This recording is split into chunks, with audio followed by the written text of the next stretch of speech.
Long day lay me low.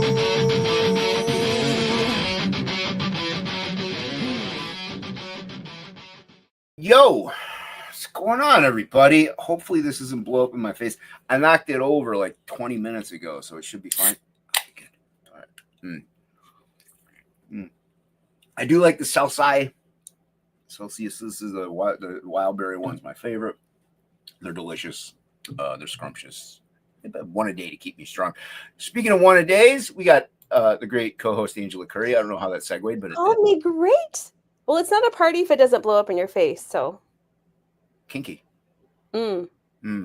Well, I mean, yeah, you're the great Angela. We got to introduce people properly, Angela. I guess so, man. I'm overcome. What do I bring you on and say the terrible, despicable Angel? No, you want people to enjoy what you're watching. Decent deli. Like there was a deli that called the Decent Deli that was by where I used to live, and I should bring you on as the mediocre Angela Curry. No. Anyway, I'm glad to be here. So our guest today isn't mediocre for sure. He's outstanding, an amazing human being. One might call him super. Well, we're going to go with superfluous, like his book names that are, long and hard to pronounce. Yeah, we're going to discuss that. We got Raiden Radio on this.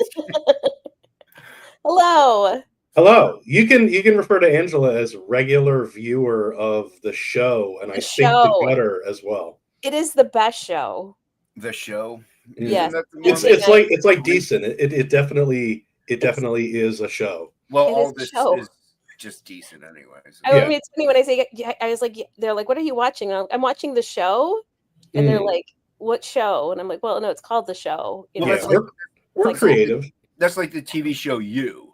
People I was like, did you watch? I'm watching You. And they're like, yeah. What? I always wondered because there was a band I used to like, and they were called Fireworks. And I always wondered how hard it is to market because it's like the fireworks show. You know what I mean? Like, come see fireworks. Or Widespread Panic. That was the other one. Widespread Panic. You think you're going to go watch fireworks, and it's like a pop punk band in the early 2000s. Yeah. Well, you remember the movie PCU? In that movie, they named their band Everyone Gets Laid. Oh yeah. So that's the opposite. That's good marketing. That's fantastic. Yeah. But so is fireworks. People like fireworks. Hey, come see fireworks. Oh, I like. Fireworks. Yeah, but that means that old people and young kids aren't going to be able to go. A sale is a sale. Well, there was Widespread Panic. I guess there was like Widespread Panic. Oh yeah. So it's like, Yeah, and then the most obvious one, the band. Love it. Well, it's been speaking of which, I was watching because Ozzy recently had his Back to the Beginning final farewell. Yeah. So I watched the Pantera set, and dude, I was watching just recently the Tool one. Holy crap, dude! Their cover of Hand of Doom, so good. So cool. Good. Yeah. Everybody should check that out because they made it their own, which I like about Tool. They tend to it's still the Hand of Doom, still that song, but when everything kicks in, they definitely make it their song. But does Ozzy still have Zakk Wylde playing? No, Ozzy doesn't have Zakk anymore. Zakk is in Pantera.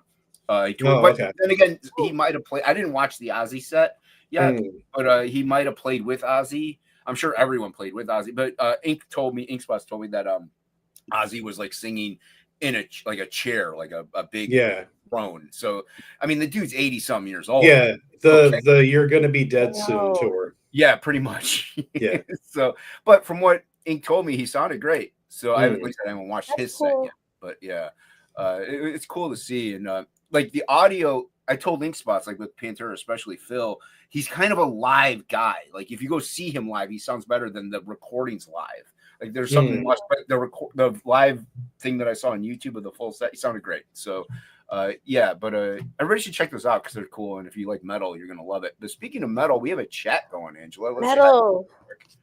Metal chat. Sure. Rockin'. I don't segue. You know this. I tried to team up on that. Just highlight them. Henry Mewis. What's up, Henry? Hello, dropping the links. Thank you so much, sir. Good to see you. Got Scarlet Fever. Fever. Yeah. Speaking of metal, that was a compliment.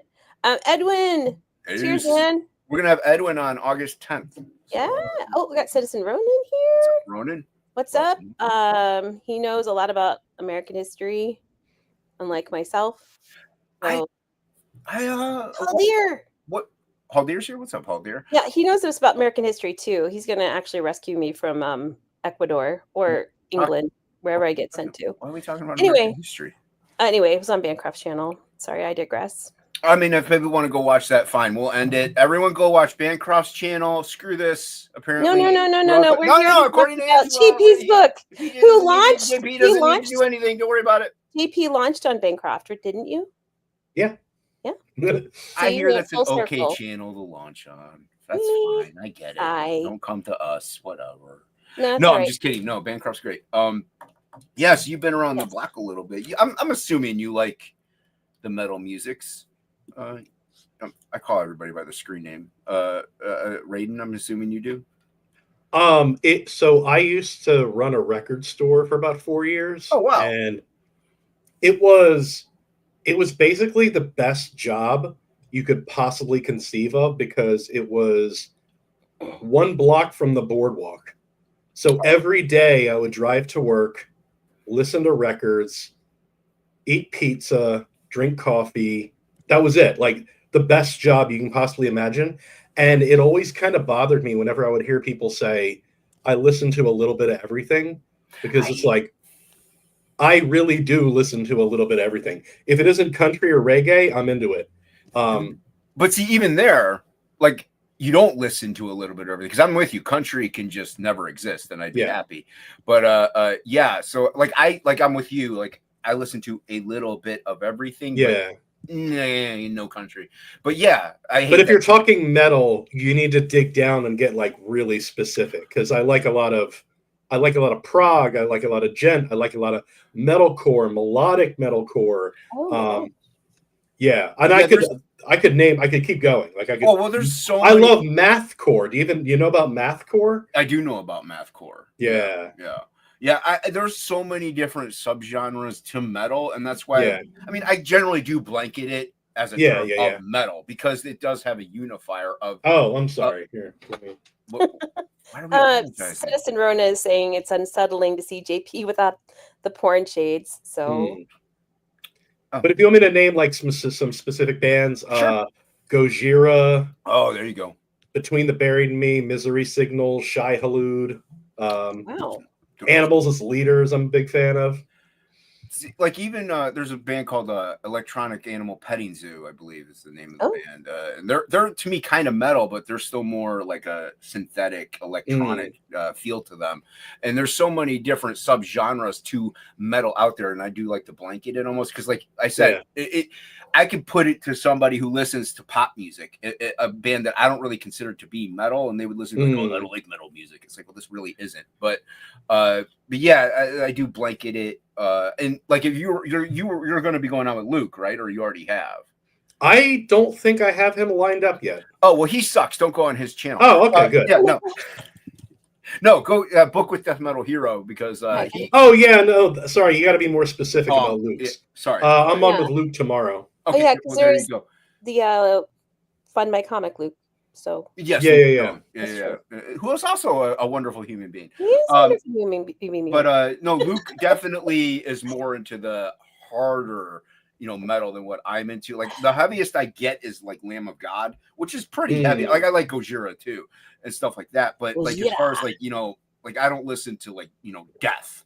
Really, I don't listen to death metal. Like he likes death metal. I'm not. I had a friend who was like way into that. Like you're talking about like the grindcore, like Job for a Cowboy, or like even Cattle Decapitation. Yeah. Like I like them okay, but I don't own any of their stuff. You know what I mean? It's like I don't mind listening to a song here or there. Maybe it's not my bag. What about Slayer?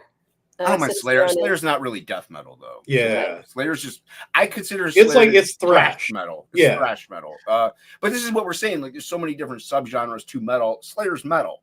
Like, if I were to put that to any normal human being, they'd be like, "This is metal music," because that's the stereotypical metal. But yeah, it's a thrash metal. It's like Pantera was groove metal. I don't enjoy and Metallica was never metal.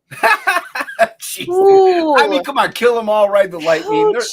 They were good. I mean, they were like they were thrash for like they a were couple of albums. Yeah, and then, but those are the good albums. Those are the good albums. They got old and got, Yeah. you know. No, it's not necessarily they got old. They got worried about commercialization. Like, it's like look, okay, and I use them. They're my favorite band by far. But look at Pantera. Like, Phil got old, but he's still putting out That's true. hardcore stuff. Like, Yeah. like he's got Scour is one of his new death metal bands, which he's got Super Joint, Phil and Simon the Illegal. Like, these are all crazy bands, and also Pantera. They each Pantera had heavier albums as they went. Like, Metallica went the opposite way because they wanted to get that money. So, now see, can I advance a theory here? Advance away, my friend. That is the exact same story for Mastodon. You know what I mean? Mastodon came out with I don't remember the name of the first album, but they had Leviathan, and they came out and it was like they were spitting fire. And then they made Blood Mountain, and you could kind of start to hear that they're looking to be more of like a late stage Led Zeppelin rock band with a few heavy notes. And that's where I kind of they kind of fell off for me, because it's like, I want to hear that fire. I don't want to hear you go like, well, and this is the thing. Like, I do tell people, look, I'm all for bands, because as an artist, as a writer, we're all for experimentation, or like trying new things, or being influenced by other people and genres, and injecting them into what we do. Yeah. But if it's, and as long as you like what you're doing, to me, is the core thing. Like, I really love what I draw. I like what I do. I really like it. If fans don't, like, I'm sorry. Like, maybe I'll try to keen it so you do, but this is what I want to do for a living, so I better enjoy what I do. If they're doing what they're doing, like these bands like Mastodon, Metallica, if they're going that route because they like this music, it should have been there maybe from the beginning, I guess. Yeah, but like, when your experiments turn into some iteration of either Led Zeppelin, Iron Maiden, or Mr. Bungle, like, you're not experimenting. You're just aping other bands. You don't like Mr. Bungle? I do like Mr. Bungle, but if I want to listen to Mr. Bungle, you're gonna listen to Mr. Bungle. Yeah. I don't want to hear Between the Buried Me channeling their inner Mr. Bungle. Citizen Ronan said Mastodon screwed themselves with the twerking video. I don't know if you know what that is. I have no idea what that is. Yeah, I'm good not knowing about that. Yeah, I was never really big into Mastodon, though. Their last good song was the intro to the Aqua Teen Hunger Force movie. Oh, I didn't see that. I gotta go watch. I love the Aqua Teen Hunger Force. I also need to see another movie we'll talk about. But Haldir says Rega. If I'm saying these wrong, forgive me. No, Rega. Like, I don't know what any of those words. It looks like a band name. Thurnd and Murdy on the, and then he's got a Japanese. These must be Japanese. They might be Japanese metal bands. I never got. I think Luke's metal, getting into. Which I like. I think Luke's getting into that. I never got into that. I can't do it. I don't mind Rammstein, but I kind of do. Like, even El Nino's first album was really good. Oh my God. I don't mind it, but I forgot they existed. You literally just sent my brain back about 15 years. Like, I completely forgot about El Nino. Dude, their first album's great. After that, but like, I don't mind the Spanglish thing. I prefer to know what people are saying. You know? Yeah, you'd rather listen to like Sepultura. Yes. Oh, without a doubt. Or, Soulfly, even though they have a song or two that's, I know a dude who got a Soulfly tattoo, and I was like, are you sure about that? Yeah, I would question that too. I like Soulfly, but I wouldn't want Soulfly tattooed on me. Like, I got a down tattoo, but I have reasons for my tattoos. Like, it's not, like, I love the bands, but it's more than that to me. Like, they actually have sentimental purpose. Yeah, I'm saying that, and I have a tattoo of like Homer Simpson on a Japanese. Dude. Where is it? Isn't that a place you can share with the group? I mean, I have to stand up because it's a. I was going to say, it's not. I disappeared. Oh, you're gone. Yeah, I glitched out. You're Vanisher. You're like a. I have a tattoo up here of the Max. Fighting Brock Sampson. Who drew it?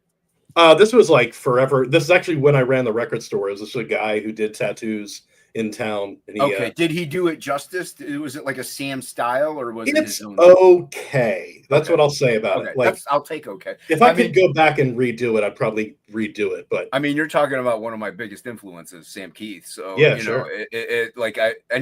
Wayshack is another one, but he even posted he drew the Max, which it looked disgustingly good. But he said, he's like, nobody draws the Max better than Sam. Yeah. But he has this picture which looks insane.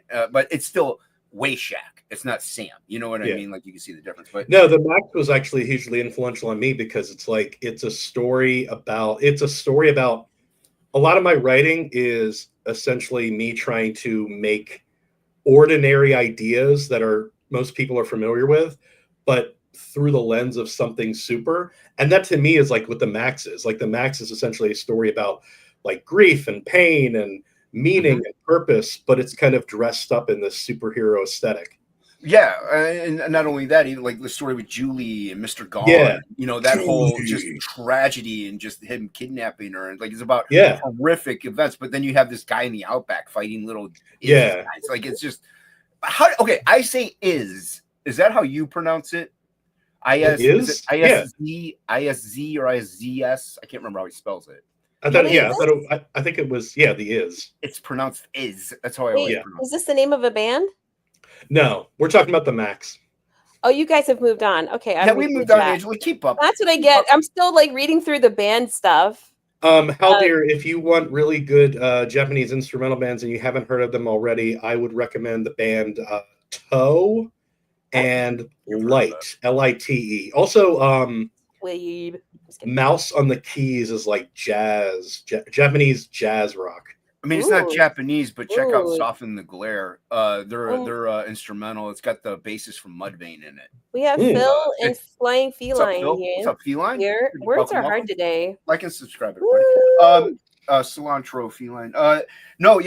Soften the Glare. They're kind of like a jazz metal funk fusion. It's pretty good. Yeah, you check it out. It's instrumental. But the Max, like Sam, definitely a huge influence on what I've done. And like you said, on the stories that you write, it's something that you inspired you. Now, did that initially inspire you, or are you always wanting to do comics? I went to college, and my goal was to go to college and learn how to write like screenwriting or prose or something like that. And then at the college I went to, there's actually a comic studies program. And I took a course, and it's by the guy who's like one of the most, this is going to sound bad, but he's one of the foremost like comic guys in academia, which that sucks, right? Like comics and academia sucks. But it was an opportunity to kind of look at comics through the same lens that you would look through literature. And it was kind of there that I discovered that it's just an ideal world for my storytelling. Because I'm not the Cormac McCarthy type that is going to spend an entire page describing a rock. I'm very much just to the point, trim the fat, keep things as condensed as humanly possible. And that process just kind of filters in through comics really well, I find. Nice. And now, was that your introduction to comics? Was that comics? No, it was like, I read comics a lot as a kid, but we were broke. So a lot of people talk about like, they would go to the 7-Eleven and grab, something from the spinner rack. And I was the kid who went to 7-Eleven and didn't have a nickel in his pocket. So for me, comics was predominantly going to the library and just reading whatever they had. So it was a very disconnected experience because it was literally just whatever happened to be at the library that day. So like, it was just like, go to the library, grab whatever Punisher they had, grab whatever Wolverine they had. But I mean, but what it meant is that as a kid, I didn't get a lot of full storylines. Well, I was gonna say the continuity really is. Yeah. Like one issue, Wolverine has metal claws, the next one he's got bone claws and no nose. You're like, what just happened? Yeah, it was. Yeah, like you said, discontinuity. I didn't know what a full story was as a kid. Yeah. No, I mean, but at least you knew comics growing up, yeah, and stuff like that. And you were introduced to them, and you were kind of like inspired by them in that regard.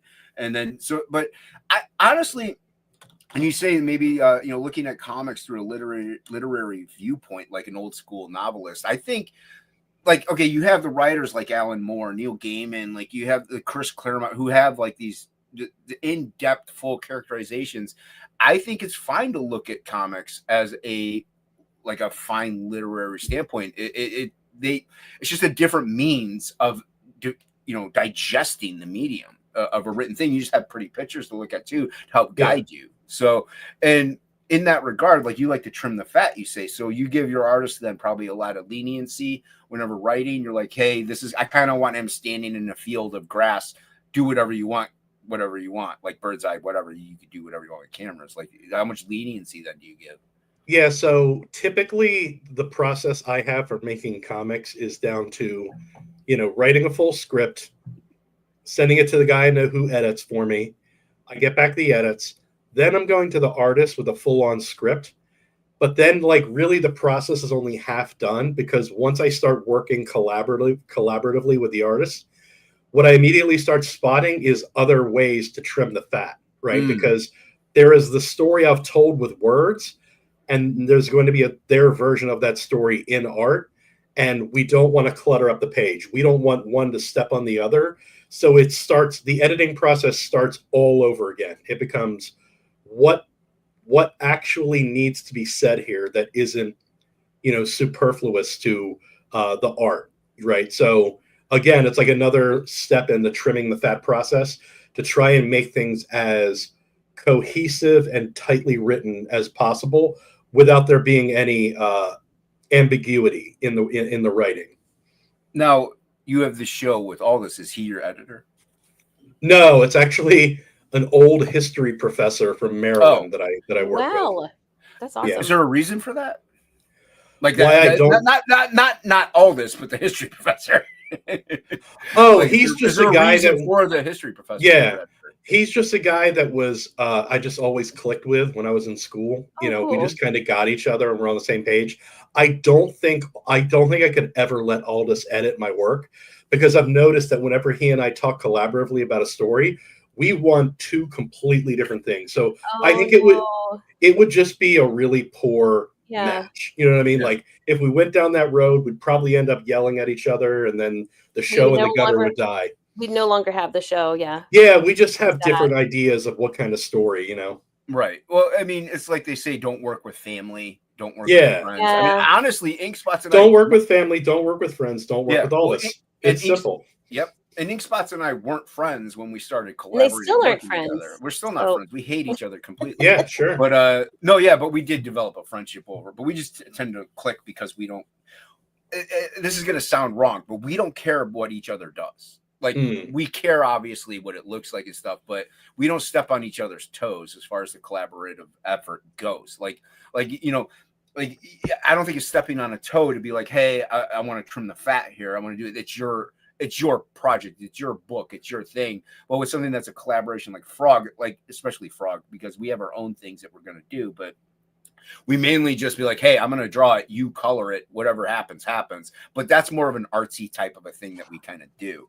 And not to say there's times where I have drawn something. And he's like, dude, you got to make his head bigger, or, make the feet. Like, so it's not like we never give input on one another as to what we kind of would prefer, but we tend to just let it flow out and see what happens. And like, there's so many different methods to making comics, art, movies, music, like jazz. There's free flow jazz where you just go and you just whatever happens. But then you have bands like Tool where they play for like 10 years in a studio and then release one song. So there's so many different ways to go about making art that there's almost no wrong way, as long as you kind of know the fundamentals. And like you learned in college the core essence of writing, or like did you like write little fan things when you were like, I want to write, like when you're like 10, like what got you fully into it? So this is it's kind of a hard part. So my process for creation is, if I read something and it kind of moves me in some way, I want to write my version of that.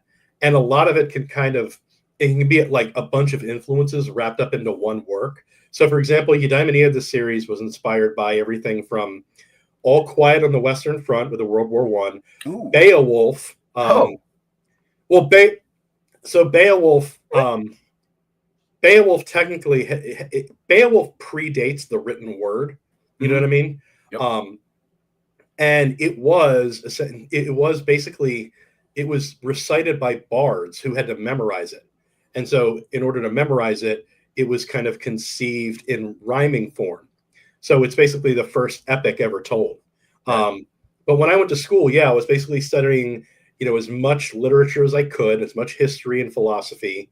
And then what ends up happening is, there's the literary canon, history is one giant story, and there's a philosophical canon. So I'm studying these three timelines of human history, and I kind of gravitated towards the early 1900s.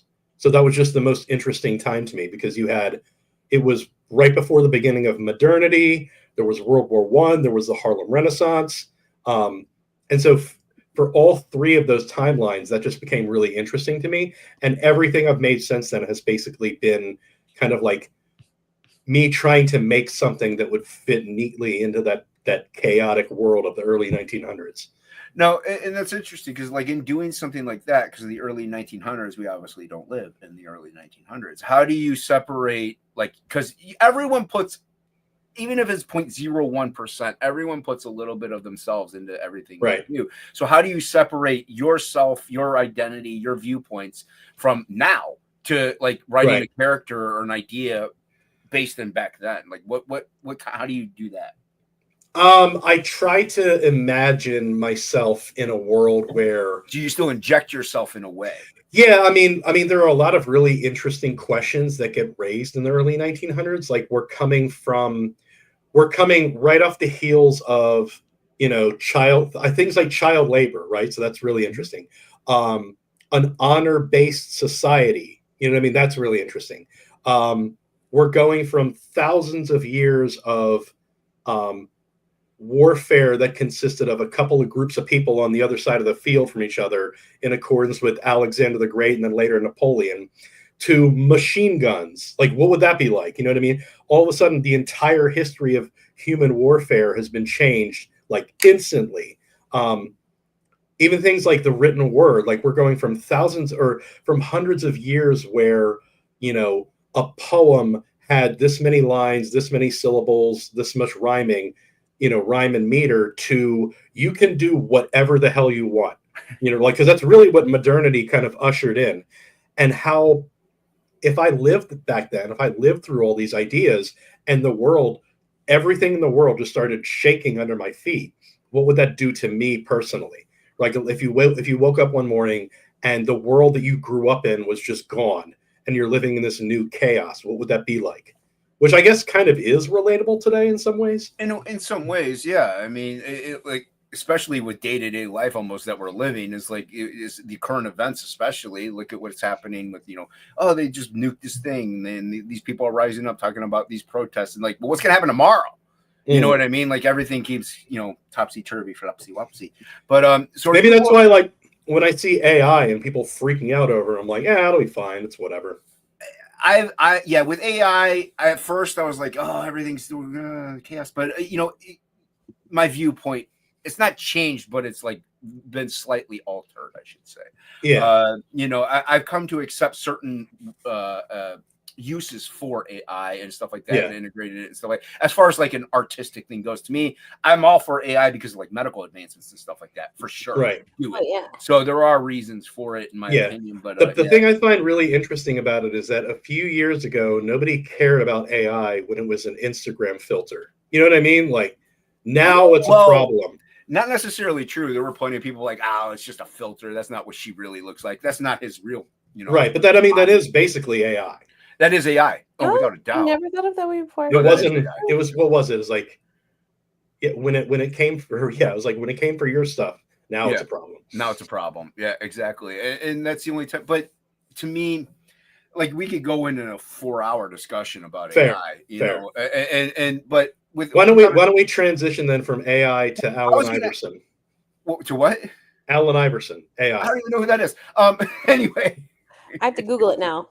No, I was going to ask you: are you more interested than in European history, or are you like American history and world history, or are you just more focused on one side? I would say predominantly American and U.S. I think there were just a lot of really interesting things happening at the same time in both places, because in Europe you had World War I. There was a massive, obviously it killed off a third of a generation of guys, but so seeing the kind of like artistic response to that was really interesting to me. Over here in the U.S., you had what's called the Harlem Renaissance, which is one of my favorite art periods, where Oh.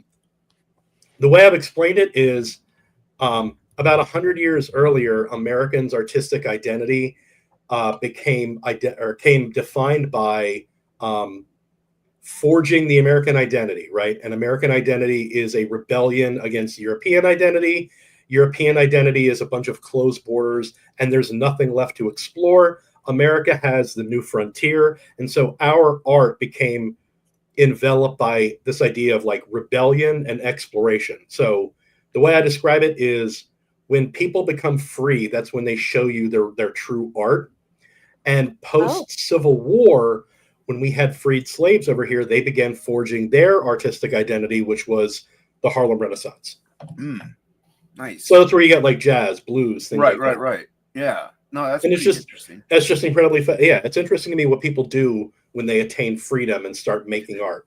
Yeah, and like something I've never even analyzed that goes, and you're not wrong. But like even look at metal. Metal came because of blues and jazz and all that stuff also. So yeah, they definitely injected America's ideas and art and made it what it almost is today, influenced it, I should say, because like that's something a lot of people like outside of America, they look at America and be like, oh, they have no culture, they have no identity. It's like, well, we do. Our identity, like you, and it was well put, is rebellion. It is, the idea of freedom, and in that we're not stealing anyone's culture as much as just putting our spin on it, and it makes it and melding it into our own. It's like being influenced by other writers or other artists, and then you make it into your own thing. I'm sorry. No, please. If there's things in my the chat, brain is ahead of you, and I interrupt you, and I apologize. No. If there's things in the chat, we want to know.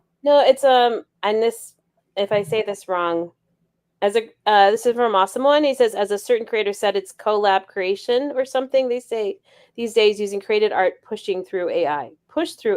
So it's like taking a dump, melded together in some way. Well, this is part of the AI discussion. And as far as that goes, my viewpoint is using AI as a reference, I think is fine. Or, stuff like that.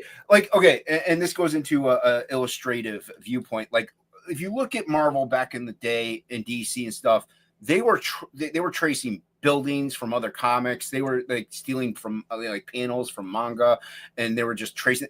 They were under a 30-day deadline. Like they had to get out a book a month. Now, I'm not saying it's good what they did, but there was a justifiable reason for that. Like, they were still drawing Spider-Man swinging through the city, but they might have taken a photo, put it on there, traced the photo. I'm like, okay, I'm good. No different than them putting up an AI photo, looking at it, and then drawing it or stuff like that. Like it's just like 3D assets as an artist. Yeah, use it for what you can use it for, but don't trace the 3D asset. Then you get a total stiff image. Use it as a reference guide. And I'm a little more lenient and okay with that. It's just like with writing. If you put writing through an AI filter and you're like, okay, well, my punctuation is garbage. You're now using it for a service that you maybe, it speeds up things a little bit, but you're not cheating. Like you're not like, hey, I want Grok to write my script. Like you're utilizing the service for what it can be. So yeah. And I don't know how far delve you into it, Raiden. I don't know if you're like, hey, I'm going to go ahead and use AI to fix my spell check or something like that. Like, I don't know where you stand. So no, I mean, I would say if you're using it to make Will Smith eat spaghetti, that's fine. That's great, dude. That's what AI is for. Commercials, dude. Those stormtroopers like videos or the Yeti, like the little TikTok, so good, dude. They're so funny. That's what AI is meant for. Yeah, it's made for making you look at it and go, ha, yeah, that's it. That's it. Like Billy shared with me this. Was it Gordon Ramsay? And there's like guacamole spewing out of his sleeves and chickens running around. Hilarious. Or the Muppets, the Mad Max Muppets. So funny, dude. All right. But anyway, no, I really love Native American lore. It's something I really delve into. Even my next, the flip book, I have a Native American character. And it's going to be a 12-page story. But that's something I like. Here's my problem, dude. I love history. I think it's fantastic. My brain doesn't like to retain it. What do you do for retention, memory retention, and to execute that and utilize that in your writing? Like, do you take supplements? What do you do? Walks? You go for walks?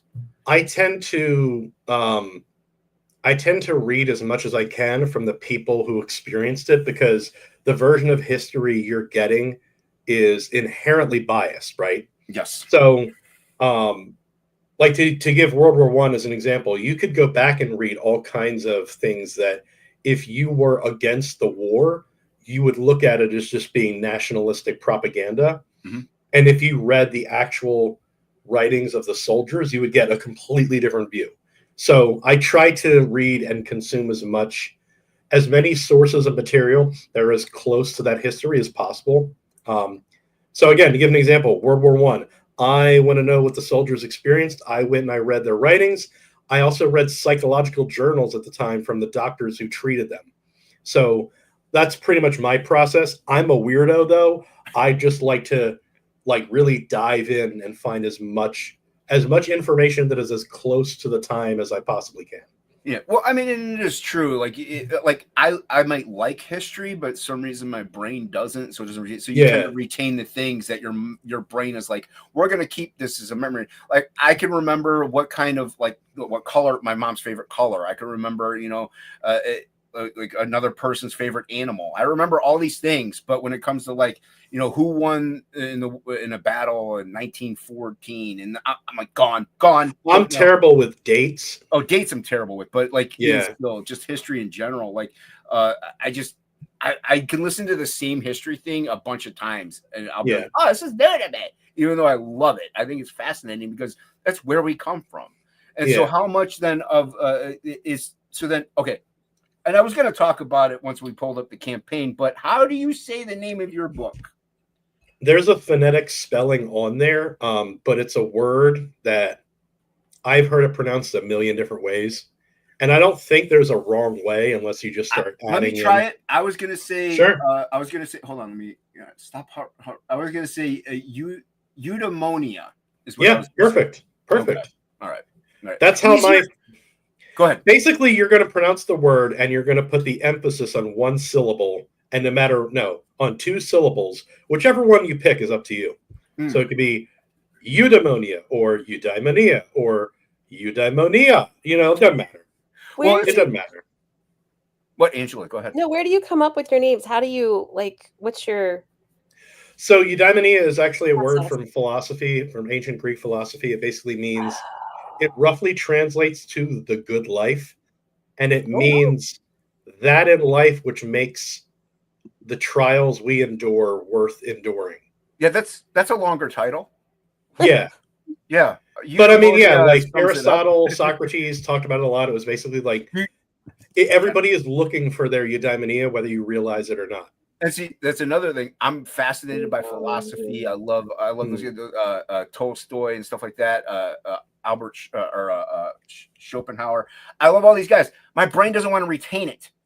I'll listen to it. I'll absorb it for half a minute, and then it's gone. The World is Will and Idea. I listened to a bunch of times. Gone. I love it. I think it's fascinating. But all the great philosophers of the day, I'm fascinated by. So that's cool that this is now the title of the book is based off of that. Is the entire book a philosophical book, or is it I mean, we could pull up the campaign. Yeah. So the basic idea is, I talked about this before, but World War I is one of the most insane things in human history, right? Yeah. So it was so brutal that, number one, it was the first time we saw PTSD. They call it shell shock. Mm-hmm. But if you read the medical journals, there were cases where there were basically symptoms that were so horrific, and we've never seen them since. So to give an example, right, a soldier would basically go blind, and nothing happened to his eyes, but his brain saw so much that it just turned off the lights. And so I can't take anymore. And so it was called hysterical blindness. And so I can't really think of a time in human history where it would be more challenging to find your eudaimonia. What could be worth all of this? So that's really what the core of the book is. It's people. The first two books is people in World War I looking for their eudaimonia. Oh. Well, speaking of which, I'm gonna click this button right here.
There you go.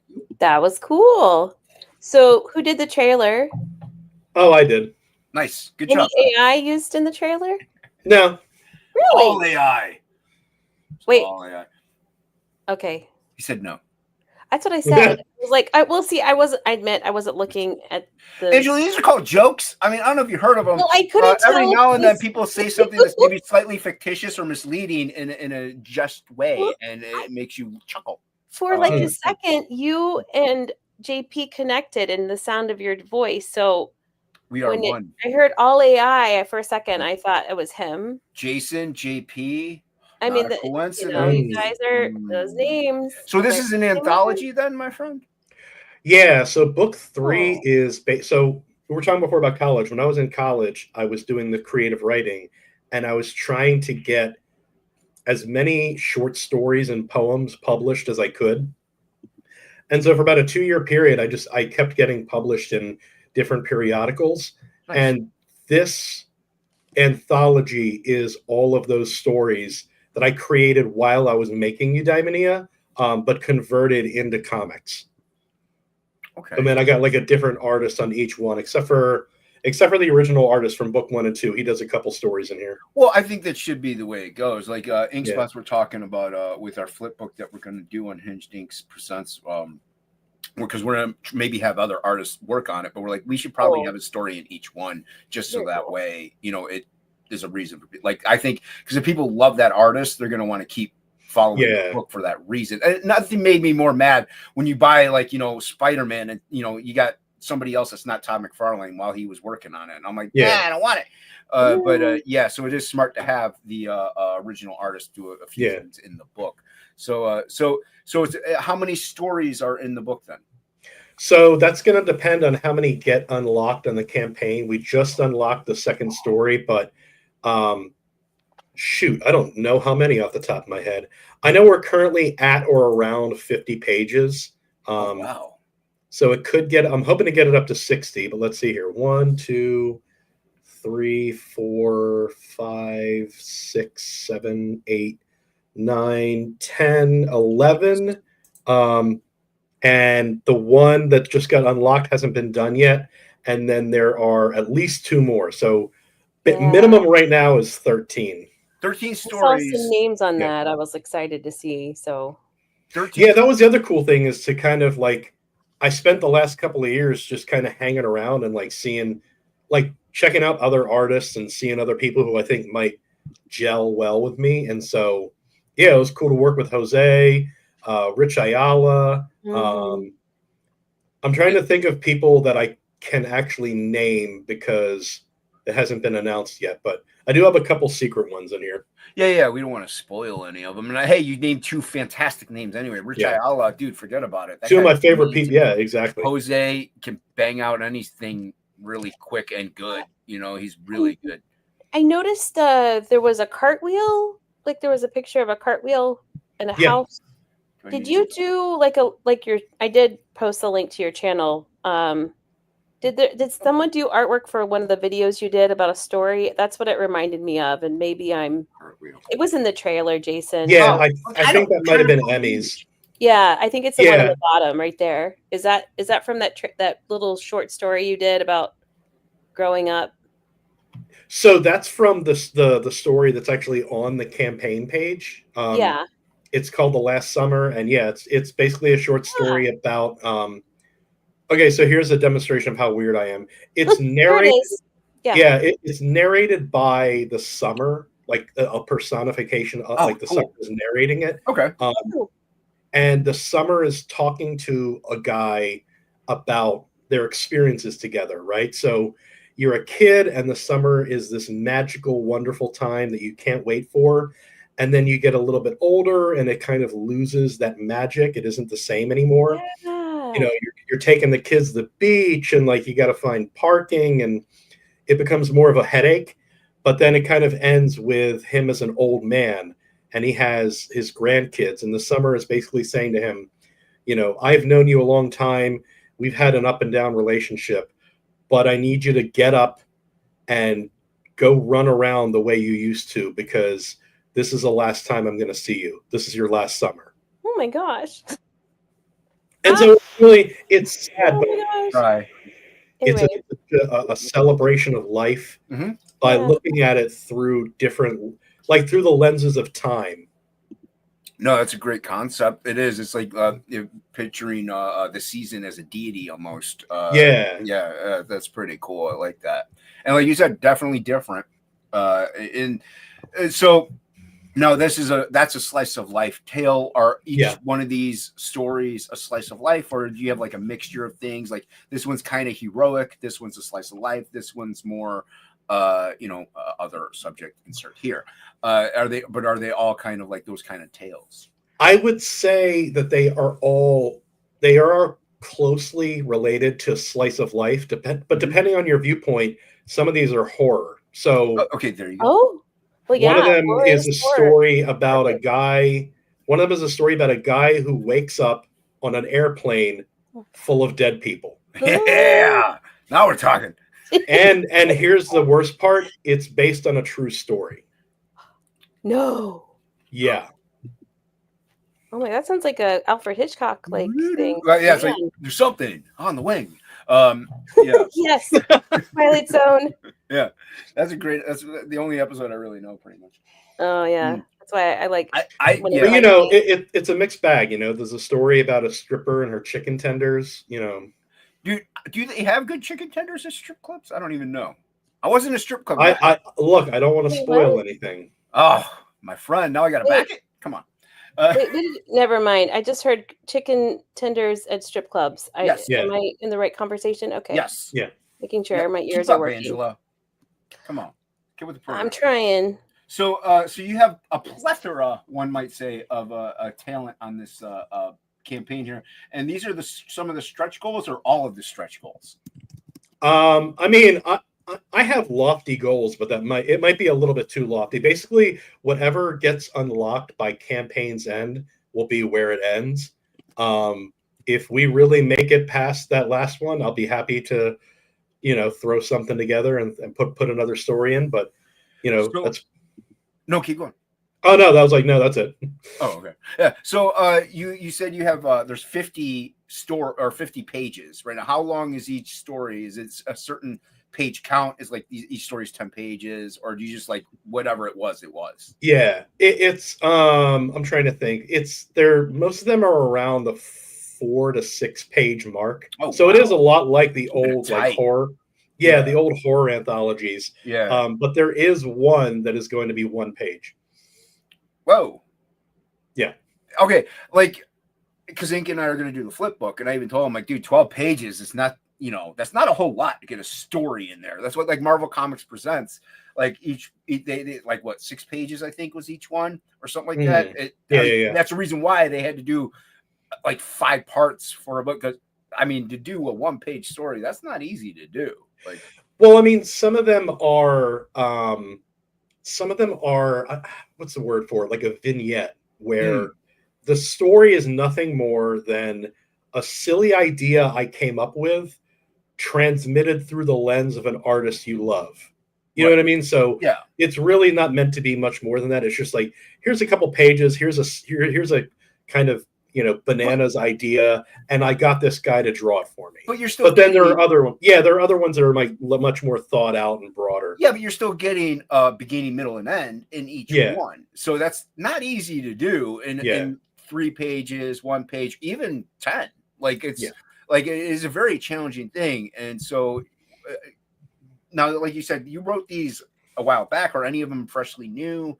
Like what was the I'm trying to think. I think most of them are from back in the day. I mean, obviously I've revised them and converting them into a comic format. The one that Rich Ayala did is kind of brand new. It would just involve, I was on a road trip, we were stuck in traffic on a highway, and I was like honestly pondering like, well, what if we got stuck in traffic and the world was ending?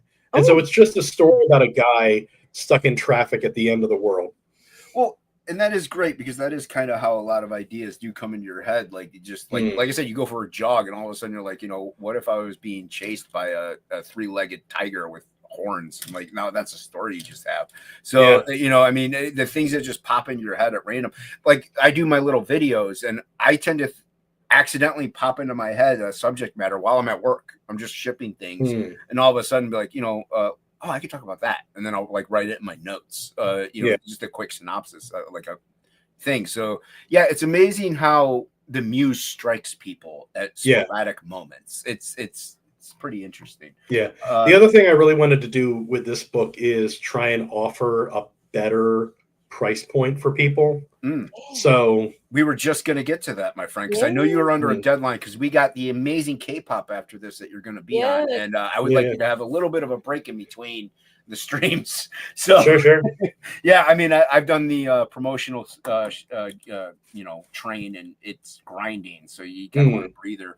And having 2 streams in one day promote. Now, good thing about K-pop though is she's a totally different, like, totally different way of doing things. So it'll be definitely different. Everybody should go watch it because it's going to be a different interview. She's got her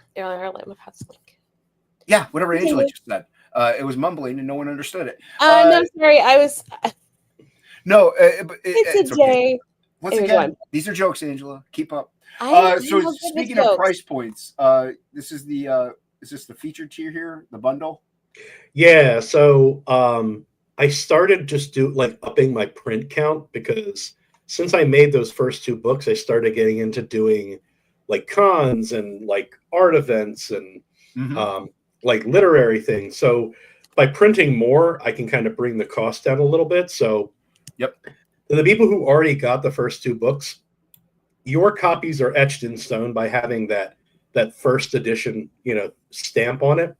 But if you haven't, the bundle here is basically going to be somewhere in the ballpark of like 150, 160 pages. Jeez. Like between the 3 books. So yeah, $30. Wow. How about it? Yeah, that's a great price point, man. Yeah, that is really good. And especially in today's economy, the way things are, people are kind of tight with their money. But that is, I mean, you're getting that many page counts at that price point, and you're going to have it forever. So you could digest it slowly. You can read it real quick. You can keep reading them over and over. So that's a fantastic. It's a permanency. You know, ramen's good, but these are permanent. So and they're all like one story. So you read the one story and it's complete. Yeah, book 2 basically takes some of the side characters from book 1 and gives them expands their story. So it ends up forming like a triangle. Like the 3 stories kind of interlock with each other. Universal number 3. And then this tier here. What's this one? Just issue 1, $15. Yeah, I don't have my magnifier on, so I can't. You know. So wait a minute. So if I got just the first issue, I'd have to pay $15 versus getting the 3 and paying $30. Is that? doing math in my head. What? Issue 1? Yeah. You said, so if you just wanted to get issue 1, it's $15. No, if you wanted to get 3, all, Angela. yeah. Issue Oh my number gosh, I 3 can is see. 15. Never mind. It is super tiny, but it's fine. I know, and I'm here to help. You're here for the chat. As long as they're happy, I'm happy. Yeah. No, no, Angela's not wrong though in that regard, because you pick up issue 3, it's 15. If you get all 3, you're saving $15. Yeah. So yeah, the price point is fantastic to get the bundle. Even and like you just said, if you get the bundle, you're getting also, if you're a collector, now you're getting the second printing of the book, and so you can have that little like completist thing. So yeah. Why is only issue 3 offered for $15? This is the campaign for issue 3. Yeah. Oh, I didn't know this. I assumed this was all a new thing. I'm here. I'm okay. Angela is. Raiden's been on before. As well. It's the heat. I'm blaming the heat here. I've been here hot. Since I live in the same state. So actually, it is pretty hot today. So this tier is the you got a retailer bundle. Nice. How many you get? Yeah, this is a cool idea. 6. Holy crap. Nice. Yeah. I've always said, if you're going to offer a retail bundle, give it at a slight discount. And you did. And that's the best way to go. I have had a few people, like not even retailers, pick up the retailer bundle because they want to distribute it to other shops and help people out, the creators. So that's a great price point there. Like your price points are definitely on mark. And this one here is which one, Raiden? Is that the mega retailer bundle or retailer mega bundle? You get 4 of each issue. Oh wow, dude, you're offering a great amount here for a great price point for sure. What we got here? I can turn my magnifier back on if it'll help you. Skunk Artworks did a painting inspired by the cover of issue 1. Nice. Dude, I'm a huge Skunk fan. I don't have this kind of money, but if I did, I'd be buying this right now. Yeah, this is beautiful. And wow, honestly, dude, that's cheap for a Skunk piece. Yeah, it's pretty beefy. That's an amazing price point for a Skunk. Like he's insanely talented. So yeah. Now, is this going to be a print or like what? Why did he do this one? No, you know what? I was just the idea behind it was I wasn't really planning on using it for anything, in the hopes that a Eudaimonia fan could just have the only version of something. That was kind of my thinking about it. Okay. You know what I mean? Like just, I don't know, something. No, something just for I'm them. not mad at you about it, but I think other people might want to have a print of it. Or you could even make it. No, you know what? Keep it as is. Keep it as a one-off. I mean, I have the scan. I could always do that in the future, or like maybe when I put out a trade for it. You know what I mean? Like just have a kind of section. There you go. I think that's maybe what you should do. Like an incentive to get the trade. Yeah. Like once you get now, okay, we're gonna get to the rest of them. But speaking of which, is there an ending to all this? Is there a final issue? This is the final issue. You know what I mean? Okay. Very nice. 1 and 2 are essentially, like I said, it's a triangle. It's a complete story. Mm-hmm. This is an anthology of kind of related stories. When this is over, Eudaimonia is over. So then I think that's a good idea. Then once you put them all into a trade, have this be as a good incentive then to pick up the trade, have the the Skunk artworks either be the cover or a print inside or what have you. And that way dude, if you made it the cover, especially, that would give somebody an incentive without a doubt to want to buy that. Yeah. Owning the cover to a book at $250 is just an insane thing. And we're spitballing live here. So obviously these are just concepts and ideas. Chat, people watching live, this isn't what's going to happen. We're just having some fun talking about it. But that's why you should buy this right now. Yes, back it. Yes. I'm going to back it. I just love it. You're going to buy that? Yeah, you should go buy that. I'm backing it because buy that painting. I want to buy the painting so badly, but yeah. Skunk's amazing. Oh, he is amazing. No, dude, I think that's a cool idea though. Yeah, because I'm actually shopping around like to different publishers. I have somebody who wants to put it out as a trade, but I want to explore my options a little bit more. So I'm going to different publishers. So maybe as like an inside cover, or maybe even like opposite the front matter would look good too. Yeah. I think you should use this in the trade. That way it's an incentive. And also, like I said, I did a one of a kind piece as a tier before, and I never, like, nobody else has. Wise Guys has the piece, and nobody knows what it looks like. The way I did it, you back it, I draw it. But with this, like, it is cool. Somebody owns a one of a kind thing, but it's more collectible and. Right. I think the person, if it was used for something at that point. So, and hey, everybody go follow Skunk. I don't have his link, but yeah, but pick up. I'm going to say it wrong anyway. Eudaimonia. Now I just said it. Don't say it again. What's this one? I just want to see it because I want to see it. Okay, I like. It, I don't know. Go ahead now that I know what it's about, I think. Yeah. Go ahead and say it, Angela. Go ahead. Eudaimonia.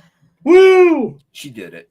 Better than a Koi Uni or whatever Woodrow's book's name is. I was going to say, you nail that every week when you used to. All right, so this one, what do we got here, JP? That is Rich Ayala's original art, and I think there's only one page left. What? Oh, yeah, dude, Rich is dope. It's a 4-page story, and I'm keeping one for myself. I'm sorry. Smart. Very smart. No, I would want to keep a Rich page as well. Rich is Roach Balls was fantastic. Roach Balls was like so easily top 5 indie books since I got here. He did a drawing for us for Frog we're going to use later probably because we were going to use it as a trading card, but we're kind of slimming things down, and it's so good. Rich is fantastic. And Ollie colored that one for the book, and his colors are. Rich is the real deal, man. He's an artist for sure. And then is this sold out? What is this one? That's just a rando, or it's page 21 from Eudaimonia. It's the original line art for that, and beneath that is the cover from book 2, and that's already sold. It's gone. I'm also being selfish. I kind of had a falling out with the artist from the first 2 books, and we've since patched things up. Okay. But I asked him, like, hey, do you have any original art, to sell? And he sent me a Google Drive of like everything. Wow, so you did patch things up. Nice. I'm being selfish and I'm keeping the original, the cover from book 1, but book 2 already sold. No, I don't blame you at all. Keeping a page or 2 or a cover, without a doubt, like the cover for Frog 1. It didn't sell in the campaign. We sent it to Frog. So, who was a co-creator on of the book. So keeping things within the creative team, I think, some things here or there, I'm not against it, but should definitely sell some original art, people, if you have a campaign out there or something, because it does help with the campaign and, it helps raise the finances, but it also helps raise the finances is backing it today. Yeah. So I hope you do, everybody. I hope you check it out and back it. And if that on this stream, do it on K-pop stream, because he's going to be on K-pop with K-pop after this. So like I said, we wanted to keep this tight within the hour almost, and not go too far over, so that way you can relax a little bit, get a bite, get some chicken tenders at a strip club. Oh my gosh! You have time. You have time. I do. You do. So Angela, is there any more questions in the chat for our friend? Oh, let me look real quick. Just star them. No, there aren't any. Oh, yeah. We're just talking about shopping and making wisecracks about Southwest. I mean, but it's all good. Yeah, and they should all be backing Eudaimonia. Yes, back this book. Not today. Hey, because you can't say it doesn't mean you can't back it. Go ahead, Angela. Just curious. So it is currently. Are you gonna put this in demand, or what's the plan with that? Yeah. Wait, am I supposed to do the thing where I'm like, it ends in 7 days? Do what you want, man. Yeah, it'll be in demand. Yeah, I was gonna say, make sure it's in demand though. We like Frog. Oh, yeah. Frog 1, something happened, and that box was checked to go in demand, but it didn't go in demand. Ooh. So make sure for 100,000% that is checked as soon as possible. But if you want to do a countdown, fine. And that also brings me to another question real quick. The stretch goals. are you going to continue with the stretch goals while in demand, or are you being like, while the campaign is live, and then once? No, that is going to be cut off. So whatever gets unlocked in the campaign, like actual campaign window, live campaign, yeah, that's what'll be in the book. Okay, all right, yeah, because you got to get it to print at some point. Yeah, no, and also it's going to be. I'm hoping to have it out by October. So. Oh, there you go. Yeah. And October is like the nightmare scenario. You know what I mean? Like the book is really mostly done. Nice. So there you go, everybody. You can back it knowing you're going to be getting it for sure. And with a, full murderous row of talent that you got going on here. So it's fantastic what you lined up. What a great stories, great art.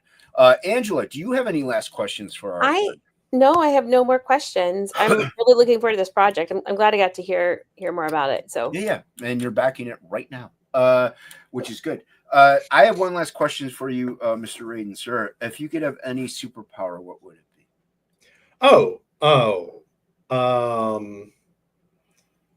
Shoot, time travel. No, wait. No. Pausing time. Oh. Nice. Like being able to control the speed of time. Like Zach Morris. Like sure. time out. Sure, yeah.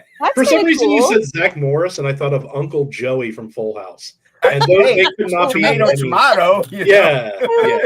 Hey, cut it out. You know what I mean? Yeah. So is that like the ability to rob banks or yes. That. Nice. The ability to rob banks. That's what steal from the rich, give to the poor type. But if you think about it, if you pause time, think about how many comics he could write. I was just thinking I would be on time all the time if I could pause time. I might want to consider that one. Yeah. No, yeah, that's awesome. That's a different. You could pause time at 10:55 and get a McDonald's breakfast. There you go, dude. There you go. Get yourself a McGriddle. That says a lot. Yeah. Nice. No, it's a different one. I like it. That we haven't heard that one before, every time it's a new one. Not every time. That's a lie. More than not. Okay, we'll take it.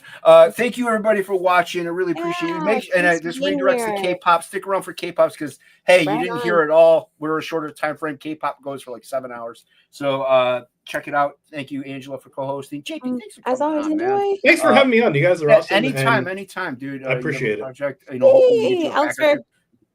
What's up, Alex? All right, cheers. I'm gonna hit this button right here that does this.